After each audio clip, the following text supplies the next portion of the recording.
My name is Penny Parker. I'm from New York in the year 3145. I have a psychic link with a spider who lives inside my father's robot. And we're best friends. Forever.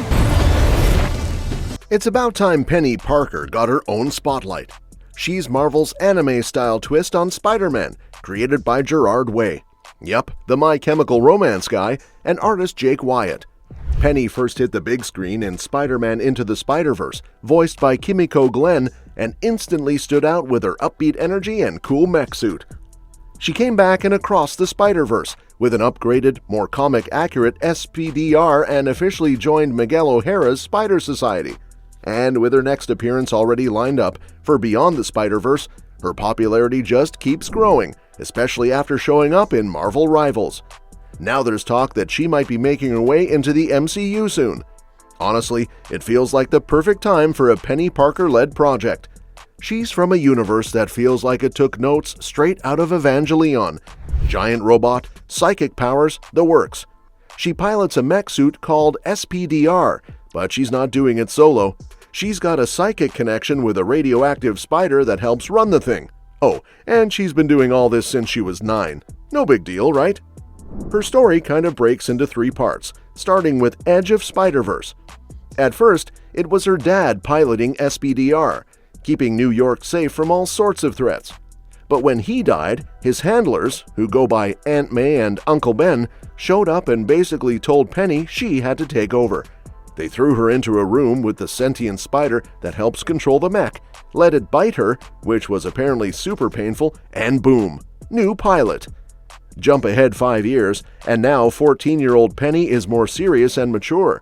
She's still protecting the city, and at one point, she takes on her world's version of Mysterio, who weirdly is a superfan of hers. She listens to music during fights to stay focused. She also teams up with her version of Daredevil, Dee, who used to know her dad. He tells her she's too young to be feeling burned out already, and talks about how her dad always seemed like something was missing even when he was inside the mech.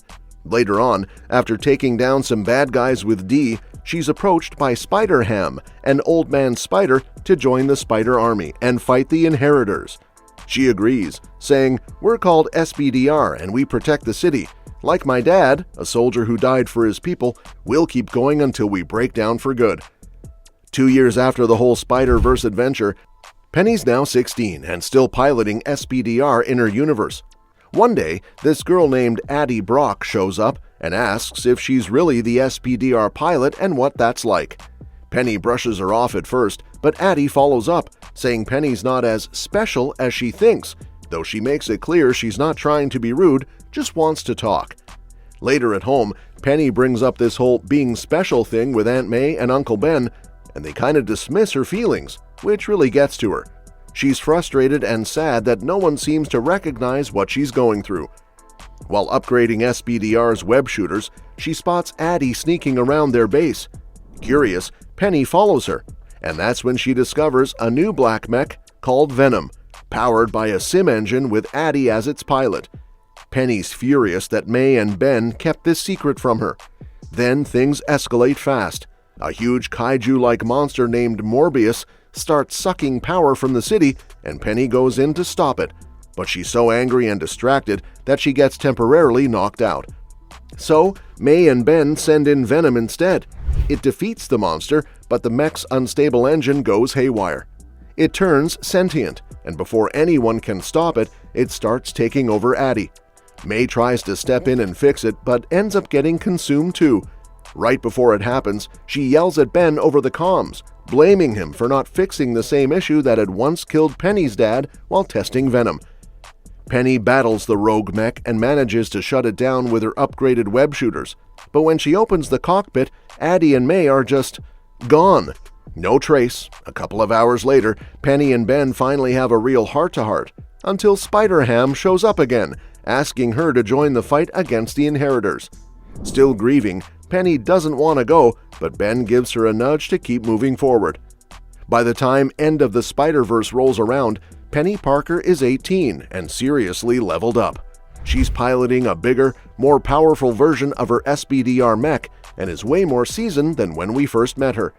This time, she's not just in the background, she's right in the thick of it, fighting alongside the multiverse's best spider heroes to take on a massive threat, Shathra and her army.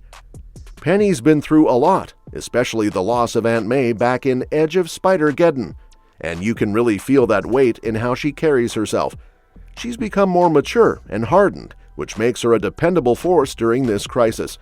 She teams up with Takuya Yamashiro, aka the Japanese Spider-Man, and his giant robot, Leopardon. And the two of them make an awesome combo, showing off what teamwork across universes looks like.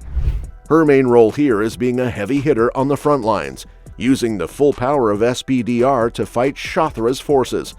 It's a big step up from her earlier appearances and shows just how much she's grown, not just as a mech pilot, but as a true spider hero.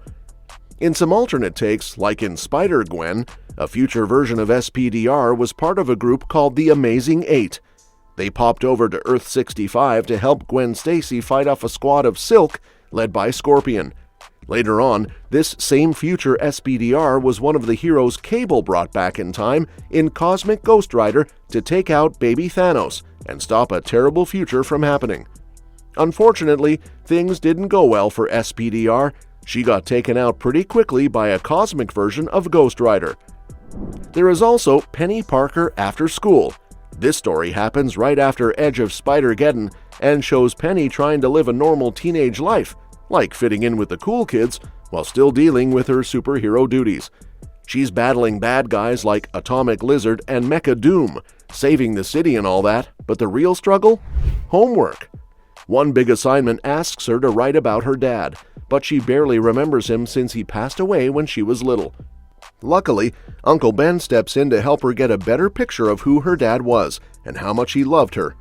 While juggling school, friends, and hero work, Penny faces a major test when Mecha Doom attacks the set of The Tony Stark Show. That's when her confidence takes a hit, making her question if she's really cut out to be a hero. But in the end, she learns to trust her instincts and steps up stronger and more sure of herself than ever. If the next Spider-Man movie dives into the multiverse, MCU should totally bring her in and then give her a show. Ryan Kiera Armstrong would be a perfect pick. She's been getting noticed from roles in the Canadian show Anne with an E and the Star Wars Skeleton Crew series. She's also been in movies like Firestarter, Wildflower, The Old Way, and American Horror Story Red Tide. Plus, she just got cast as the lead in the Buffy the Vampire Slayer reboot on Hulu, so she's definitely an up-and-coming star with tons of potential. Another cool reason MCU should do a show about her is that the character was created by Gerard Way from My Chemical Romance. He also created The Umbrella Academy, which is one of Netflix's biggest hits. So, if they do it right, this could be huge. Let me know what you think in the comments, and don't forget to subscribe. We'll have more updates on this and other exciting movies and shows soon. Catch you next time.